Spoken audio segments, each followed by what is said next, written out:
Hey everyone, Scott here from Planning Center, and today we're going to be talking about using Planning Center for children's ministry. Now, children's ministry has a ton of moving pieces, and it doesn't all fit into one product of Planning Center, but so we'll be kind of be jumping around from different products. But there's kind of a linear path that we're going to try to take today, and it starts with first taking care of your volunteers. And that's all about like making sure that you keep your sanity and and you prevent burnout for yourself and for your volunteers. So we'll talk about volunteer scheduling. Then we're going to talk about getting families through the door. So what's it like to get them there, maybe an event that they're coming to, or how to invite them through your website or something like that. Then we're going to talk about when they're there, how to keep them safe, and that'll be with check-ins at that point. And lastly, we're going to talk about following up with the families, making sure kids don't get lost in the crowd or they, fall through the cracks or anything like that. But before we start with anything, the one thing you need to know about Planning Center is at the far right corner of every one of our Planning Center products is this question mark. Now this is Planning Center Home. You might have arrived here at first, but at the very top right, there's a question mark. And if you tap that, you're going to see any suggested articles that are based on the page that you're on, so you can learn more. So if you're a little bit lost on the page you're on, click that question mark. You'll see some suggested articles. You can browse the documentation. You can contact our support and they'll get back to you. Looks like right now it'll be 38 minutes. And this is also where you would send in feature requests. So if you forget everything else that I say for the rest of that, just remember that the question mark there is for you to get any access that you need. Now, what we're going to talk about here today is what's possible with Planning Center for Children's Ministry. If you want to learn a little bit more details on how to make each one of those products as best as you can, that's going to be through all of our other Planning Center universities, which you can find at planningcenter.com/university. And those videos are usually about 35-40 minutes of content. And that's about the same as this. So I'm not going into total detail on everything. So once you know what you want to learn, dive into those a little bit later. Okay, so let's dive in. And the first thing that I'm going to talk about is Planning Center services. And the reason that this is first is because I think there's, across the board, there's this idea that Planning Center services is for your worship team. And while that is true, it's also for scheduling. And scheduling sometimes happens more with your children's ministry than it does with your worship team. You have a lot more people to schedule. So I want to talk about how services can help children's ministry specifically in scheduling.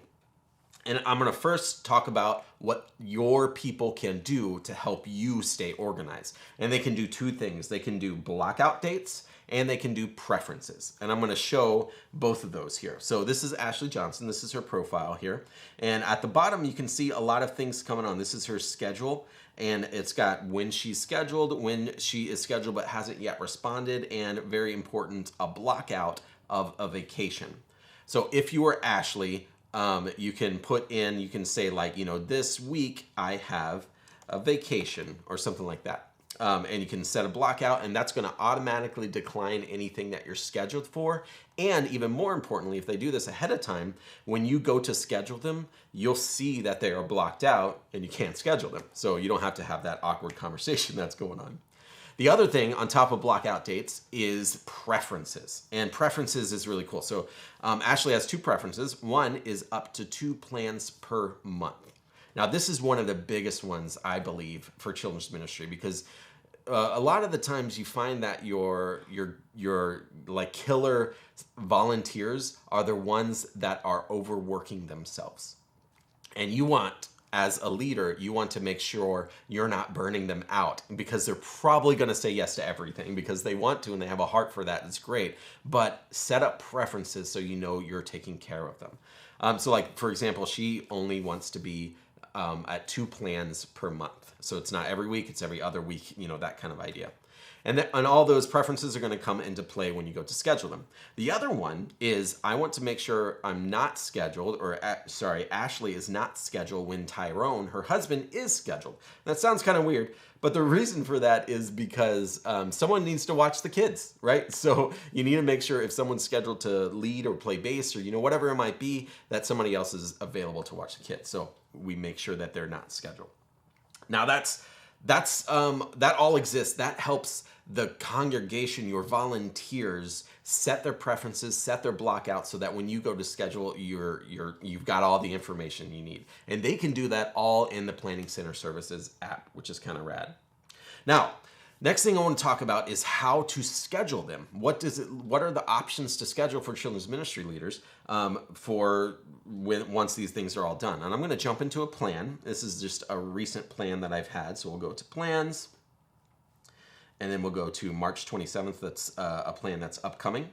And you can see that I've already kind of set this up a little bit where I have needed positions. And these are things that I, as the leader, as the children's ministry leader, needs to fill out these needed positions. So I've got elementary infants, and my station volunteer. Station is things like, where people are checking in. I want to make sure that somebody's available for that. So there's 4 ways you can schedule with those things. The first one is just manually scheduling them. So I'm going to click on 4 needed, and it's going to pull up the list of everybody who's on that team and separate them by no conflicts and conflicts, which is pretty rad. So it looks like automatically I know that these are kind of the only 3 people that can help with infants. So I'll select them to go. And then we have more conflicts. So we have some conflicts that we talked about, like not preferred. So I could schedule Ashley if I wanted to, even though she doesn't prefer it, if like I'm in a pinch or something like that. But also there's a conflict where they're scheduled in the choir at that moment. So I could be like, hey, we need help with infants more than choir. And I can make those decisions, because I have all the information that I need to. The other neat one is this background check. So in Planning Center People, you can set background checks. And then on this team, I require a cleared background check. And that way, I cannot schedule anybody that doesn't have a cleared one. And if that expires, it's automatically going to update all throughout Planning Center there. So I could just add those 3 people, and then I've added them. And there are for my infants. Looks like I need one more, but I can figure that out a little bit later. The second way you can schedule people in the services is through templates. So the best example we've got there is for your elementary. So my elementary class, I have the exact same teachers every week because I want to keep that relationship with the students as tight as possible. So I'm going to use what we call templates. And so I'll click on elementary and I'll do import a template. And I'm going to select the team that I want to import, and that's elementary. Now, these are all, like in this template that I've set up all these same teachers that happen every month. I'll go ahead and hit submit.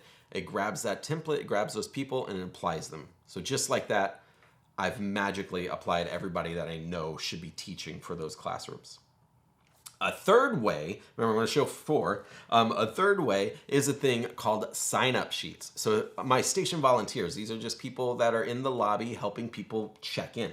It doesn't really matter who they are, so I don't need to pick people that I want, and I don't need to apply a template. I just want anybody who's available to sign up for them.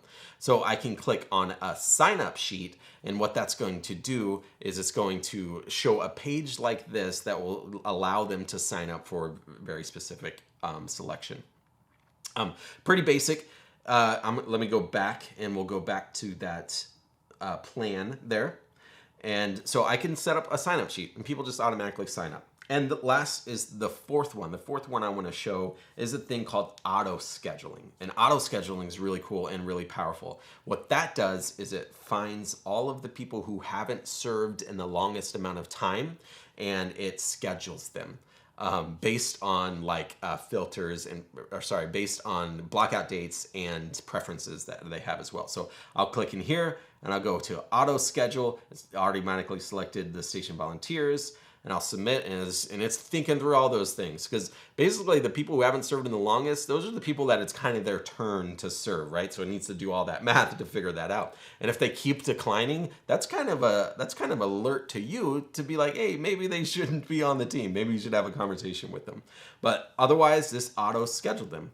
And look at that. In the last 5 minutes or so, I've completely scheduled all of the people that I know. And that I know I need for this weekend. And that's when I could, the next thing that you want to do, by the way, too, is send these emails. Because right now I'm kind of in a state of scheduling to make sure that things are ready. It's not, and it hasn't yet sent out the emails saying that they're scheduled. So once I click send on those things, then it will send out those emails, and they'll get a big old accept or decline button. And that's kind of how that works. So they accept it and you'll get a green. And if they decline it, you'll get an email that shows anybody else who is available to fill that position. So it's super simple, even if they decline it. The last thing that I want to show with services, though, is this thing called the matrix. So don't be scared. We're going to jump into the matrix. The matrix, what it does is it's loading as many plans as you want at the same time. So for example, I'm trying to load an entire month's worth of scheduling, and I could do an entire month's worth of scheduling in one bit. And I can click on people over here, and I can click and drag people over here if I need to. I can click on two people needed to see their conflicts if I want, and schedule people that way. Or the best way to kind of do it is use that auto schedule button up here at the top right. If I hit auto schedule, I'm just going to do station volunteers here. It's going to figure out all those things, what works for the entire month, and it's going to start scheduling them. And you can see it doing that in the background as I talk. And this is really rad because like all the work that I've done is basically clicked a button and everybody is getting scheduled out. And it looks like there might be a lot of preferences that it needs to figure out. So there we go. It figured that out. Look at that. That was one button and I scheduled the entire months for station volunteers. That is magic right there. What's really cool too is that if you send the email up here to these people, it's going to send them one email for the entire month. So they're not going to get an email for each one of the things that they're scheduled to. They get one email that shows them all, and they can accept or decline that there. And that's really important because the more emails that you send people, the more they're going to ignore them. So it's best to try to keep that as small as possible with as many like call to actions that you can get on that.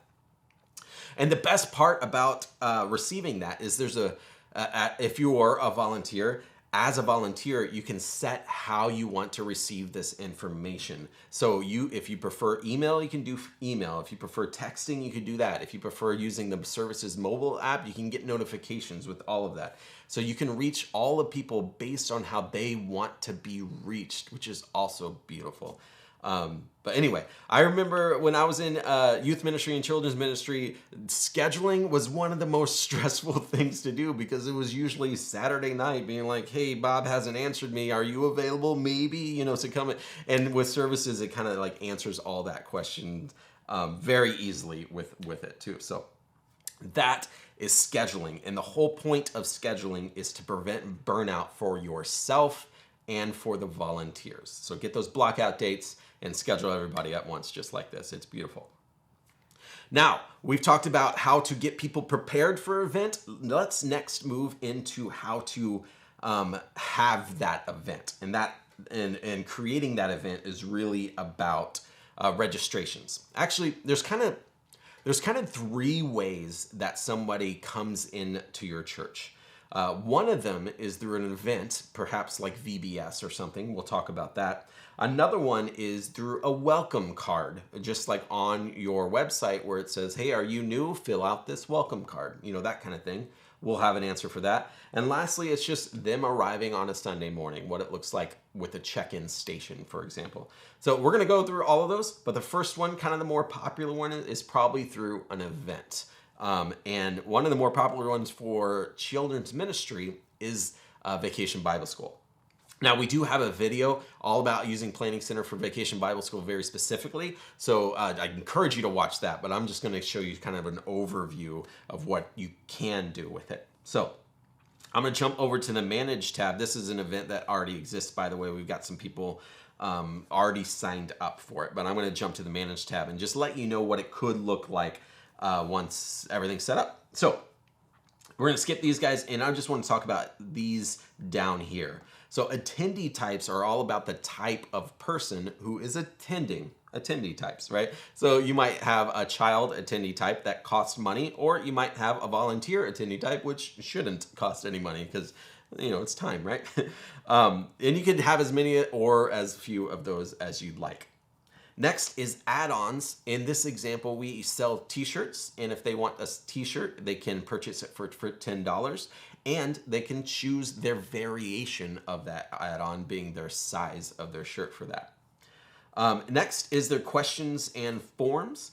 Now this one's really cool because you can ask certain questions based on the type of information that you're getting. So for example, if you want to ask the attendees, you might want to ask them things like, what are your food allergies? Or are there any like behavioral expectations that you might have?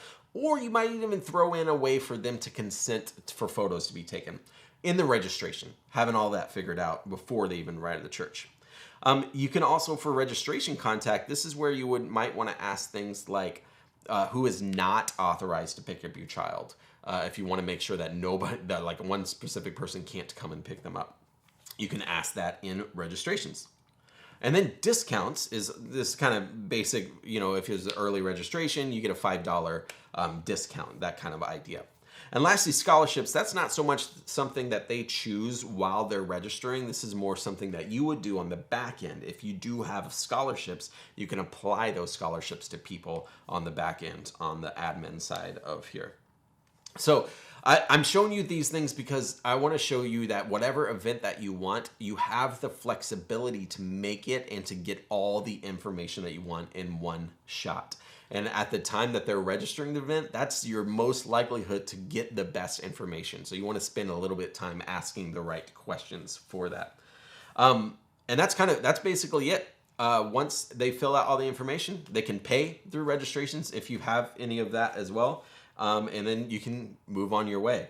Now, the question we get next is, once we've created this event, how do we market that event? And there's two things. If I click on View on Church Center here, what it does is it goes to what the congregation would see in this event. So they see like a nice image. They have all the details that you might have written out. They have the dates of them, where it is, and then of course the attendee types here. And when they register, it'll go through all those steps that you've set up on the Manage side. And you can put that like on your website, like as a banner if you'd like, or you can email that out to people. And what's cool is you can do that through Planning Center too. Let's jump over to Planning Center People, and I want to show this concept called lists. And a list is a way to gather information or gather a group of people so that you can do something with those people. So I've created a list of people who have not yet signed up for VBS, but who have shown up to church in the last 6 months. So those are your people who are active, but they haven't yet signed up for VBS.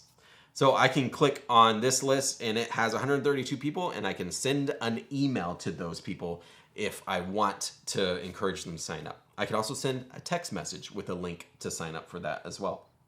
So that's kind of rad. The second way, so we talked about how to like bring people into your church via an event. So that's kind of one of the popular ones to do it. A second way to bring people into your church is just by like having a welcome card. And you can do that through people as well. That's a thing called forms. So forms are just like a thing that you can create. For example, it says, "Are you new here?" It's a thing that you can create to collect whatever information you want. And in this example, it's just like, I want to create information of who is new and if they have any adults or children. Let me show you what that looks like once it's public, if we view the public form. This is basically what it looks like. So you could type in a name, so like Julie Santana, maybe, let's do, and we can do a fake email at fake.com, whatever it might be. And then that's where they would add like their other adult, all that information that you might want, and then as many children as you want. So, and then they submit that, and the form is submitted. And what's super cool about that is they are now in Planning Center. What that means is when it comes to like checking in on a Sunday morning, they are already in your system. Some kid that you've never met, whether they signed a form or whether they signed up for an event, they're already in the Planning Center and you have all the information that you need. I think that means it's now time to talk about check-ins a little bit with that. And check-ins is all about creating a safe environment for your students. So I'm going to pull up my iPad. This is a station, and this is what it would look like once things are all set up. So I have a self station here, and we have 3 different types of stations. One of them is a self station like this. The other one is a man station if you need to add or edit people. And then, of course, there is a roster station, which is like if you have the same 10 kids that you want to check in every week, you can check those people in like a roster station. So let me show you what that looks like. Basically, you would come up here and you would type in your phone number. You can actually type in the last 4 digits of your phone number and it's going to pull them up. So we typed in a phone number, and your Sunday morning is hectic, right? You have maybe 200 people trying to get through the door, trying to check in like a 15-minute window before and probably like 5 minutes after the service actually starts, right? So check-ins needs to be as fast as possible. And one of the ways we do that is we pre-check things. If you're pre-checked, that's because you have already shown up in the last week or the last 3 weeks or so. So we kind of assume that these are the people that are always coming. So you can see Tiffany, Troy, and Tristan are pre-checked. The adults are not because we don't use check-ins for the sanctuary. But if they weren't, I can just unselect their name if something was changed. So it's pretty simple. I just pulled up the numbers and I can hit check in 3 people if I'd like. But before I do that, I also want to show you this checked in by. What that does is it shows that person's name and that person's cell phone number on the label. So if Tristan got hurt, you know who was here that day and how to contact them. And that's all about that security. So I'll go ahead and check in those 3 people, and it should connect to the printer, and then we'll get labels. And let me show you what those labels like. We get a name label for each one of the kids, Troy, Tiffany, and Tristan, and then we get a security label for the adult. So let me pull up an example just so you know what that looks like. Here's Troy, and you've got the name, you got where they're going to be. You also have a security code, and then I'll talk about that in a moment. And then you have that checked in by, who was there that day and how to contact them if Troy got hurt. And then, of course, we have any allergy information printed on the label. So if you're giving snacks or something, you can look at the label to make sure that they can have that or not. Allergic to Cheerios, that's sad. Sorry, Troy. And of course, you can customize these labels to your heart's consent with, a logo of your kids' ministry or whatever it might be. Now, the security aspect of checking people in is this security code. It's different every single check-in that exists, and it matches the security code that the parent has here. And you can tell that the security code the parent has here, it has no indication of whose this is. So if the parent lost it, which they will, maybe, then like somebody can't just grab it and pick up a child. They have to know who they're grabbing, kind of thing. But anyway, this matches, that security code matches that one. And once you're done, the parent would come up to the teacher, you'd match the security codes, and then pick up the child. And that's your safe and secure check-in experience. That's basically check-ins, but sometimes, like I said, the biggest thing that you want to do is have a fast, speedy check-in process. And I want to show you what that would look like through our Church Center app, because we have an app that is for your congregation to interact with the church. And I want to show you one aspect of that, which is check-ins, and that allows pre-checking. What's cool about this is I can select the people that I want, and all like the filters of where they should go and what location they should be in. All that magic is done on here, so you don't have to select the locations or anything. And then I can hit next, and I get this QR code. And this is a special QR code because you can tap to scan here, and if I scanned this QR code, without having to really touch the iPad, it just prints, which is kind of rad. So you can have a true contactless check-in experience for those people who are always coming back, where they can create it on their phone. Oh, and I don't know if you saw that, but you have the security code on the phone right there as well, so they can check out with the phone. But anyway, they would just come up to the phone, scan something, and move on their way, which is kind of rad. Okay, that is checking people in. A couple other things that are important about your events that are happening on a Sunday morning. One of them is background checks. Similar to services, you can set a background check to make sure that people can't check in as a volunteer unless they have a cleared background check. So that's something I definitely want to encourage you to do. And there's two integrations that are really important to talk about with check-ins. The first is the services integration. The best, kind of the best way to use Planning Center as a whole is using all the different, products at the same time. Using check-ins and services is one of those things, because what that does is if somebody is scheduled in services, in check-ins, they're automatically going to be pre-selected. They're automatically going to be into the right location and be set as a volunteer.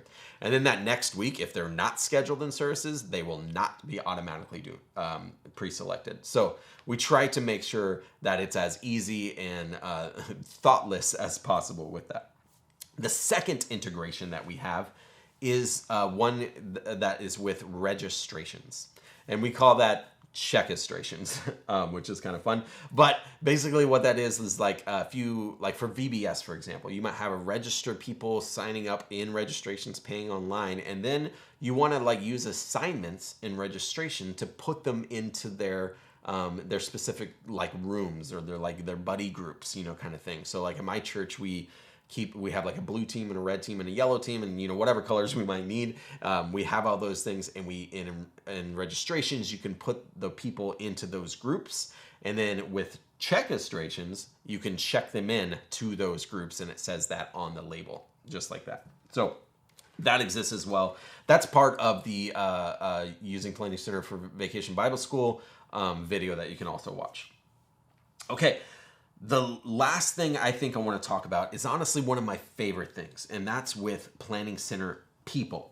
And that is with lists and workflows. And I want to spend a little bit of time here because I want you to broaden your horizons on what you can do with Planning Center with these two things. So lists is like a power tool for finding people, right? And then workflows is kind of a process queue to do something with those lists. And let me give you a couple examples for that. For example, I have a list of people missing the last 3 weeks. Let me open this up because here's a list of those people. That's 150. This shouldn't be that much, but it's a test account. But let me show you what the rules look like. So rules is how you gather those people into a list, right? So I have a rule that says, give me a list of everybody who has checked in into basically any event at any time for the last 6 months. That's what I'm doing. So this is people that are active, basically, is kind of what that is. And then I say, don't include the people who have showed up in the last 3 weeks. So then my list will just be people who have not shown up in the last 3 weeks. Those are your people that are falling through the cracks, right? Those are the people that you want to be able to follow up with. So that's where workflows comes into play. So I have a workflow that is called falling through the cracks. And what this is kind of like a 3-step workflow. It's saying, first, I want to make sure that we review their information. So I want to see if there was any recent prayer requests, any notes that says why they might be gone, or if there's a group leader that the person's talked to, I can talk with the group leader to see if they know anything about that. It's really just trying to check in to see if there's something that is obvious of why they have missed the last 3 weeks. And then after that, I can send it to the second step, which is, hey, let's do an email or a phone call, or maybe it's a postcard, whatever kind of the notes suggest is best for that person. And then if that has gone on, they're still missing, then the third step was let's do a video chat or a call or maybe a visit or something like that. But we really want to follow up with those people. And I'm going to pull up, here's an example. Ben Stewart is one of those assigned to me. And I can do things like add an internal note, if I like on this workflow, or even directly from this workflow, send me like, hey, Ben, how's it going? Haven't seen you in a while. What's happening? That kind of thing. And this is such a huge thing for me, because with Planning Center, you don't have to go and pull reports, assess those reports, and then figure out how to follow up with what you found. Instead, you can let Planning Center do it for you. You can automate that entire process with lists and workflows. And that's what I want you to think about. Another example I can tell you about is we have this thing that sets up upcoming birthdays. So I'm going to open up upcoming birthdays here, and basically it's just like, show me a list of everybody whose birthday is in the next month. It's that kind of thing. And I've created an automation that automatically sends them an email that says, hey, happy birthday, and also here's your free gift. It's a coupon code to our like treasure cove kind of thing where the kids can come and grab a free gift like that. So that's kind of cool. And that's really what I want you to think about. You probably have a lot of different processes that you want to make, you want to do with your church. You want to make sure people aren't falling through the cracks. You want to make sure you follow up with new people. You want to make sure that people are celebrated when they should be celebrated. And that's what lists and workflows can do for you automatically. And I want you to think about, instead of what is a list and what is a workflow, I want you to think about is, what is the thing that I want to be automated? What is a process that I want my church to be a part of?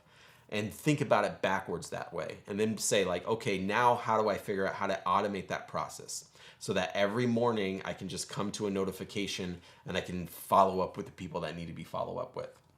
I remember talking with one of the customers, and they said that they have a youth ministry team of 250 students. And that's children's ministry and student ministry. And they only have 1.5 workers on it, which is crazy to me. But they say they can do it, and they can feel sane because of all the automations they do. So for example, they have like a workflow that automatically, like they have like a workflow for baptism, for example. So if someone's interested, they can have a form, they can fill out a form for the baptism. That automatically goes to a workflow where they have a whole bunch of steps. Like, let's just contact them, ask them any questions. Let's maybe send them to a class if they need to go to a class. Let's maybe get their t-shirt size, and then let's maybe schedule their baptism for that. So you can do all of that through a workflow and a form, that kind of thing. The other powerful thing I think for church ministry is, well, I would say it for me. I think as an admin person, it's really important to have good data, right? And a lot of the times I know at churches I've worked at in the past is about like, hey, everybody, send us an update card, and we grab all these cards of everybody at the church, and then we input them into our system. With Planning Center, you can automate all of that as well. You can create a list of anybody that you need to create. Actually, you don't even need a list. Instead, what you would do is you would create a form that says, hey, update your information. If anything's changed, you can update it, and it will automatically update into all of things Planning Center. So you don't have to do any input. You don't have to have that Sunday where 30 volunteers come and just input things because they just filled it out themselves on a form, which is kind of rad. Okay. That's Planning Center People. Planning Center People, by the way, is 100% free, and it's one of the more powerful tools, I think, for children's ministry than any of the other ones. And that's one I want you to just think about your processes and think about how you can automate them to free up your time to love on those students rather than figuring out a system. That's what we desire at Planning Center. Now, we've talked about all of the things for the admin person to do at Planning Center, like all the things that you do on the admin side. But before we go, I want to show you what it looks like in Church Center, what it looks like for your congregation. And that is with the Church Center app. So here I am, I'm looking at the Church Center app, and this is like kind of a home page for the Church Center app. It says welcome, it has like who's new and that kind of stuff. I know a lot of churches that actually update this like as a bulletin, so every week it has new information where they can send prayer requests and they can see what's coming up and all that kind of stuff. But in the Church Center app, you can give online. You can of course see all of your events that are coming up. online. So I've got like, for example, I've got signups available where I can sign up for an event if I'm interested in it. We can do check-ins. You can see that's what we did earlier in the video, and you can see all that check-ins, but it gets even more. There's an endless amount of things that you can do with your product of Church Center, which is kind of cool. So you can do the signups. Those are like just any events that are going on, groups. So in your children's ministry, your families might have like a young adults or a small group, or just like a group of adults that have children, right? And you can set up that, and you can see all the messages that are happening there. So all those things that you've set up on the admin side, Church Center is where they interact with those things. So this is all about keeping your congregation in the loop with all the things that you're doing. And that's about it. That's kind of a super broad overview of what it looks like to use Planning Center as your children's ministry. And the ultimate goal here is to first prevent burnout for your volunteers. It's to then welcome your students and parents for events and also on the Sunday mornings. And then it's also to make sure you're not losing anybody in the crowd. And software is only a piece of that puzzle. But I hope you can see with Planning Center that we can make those things a little bit easier.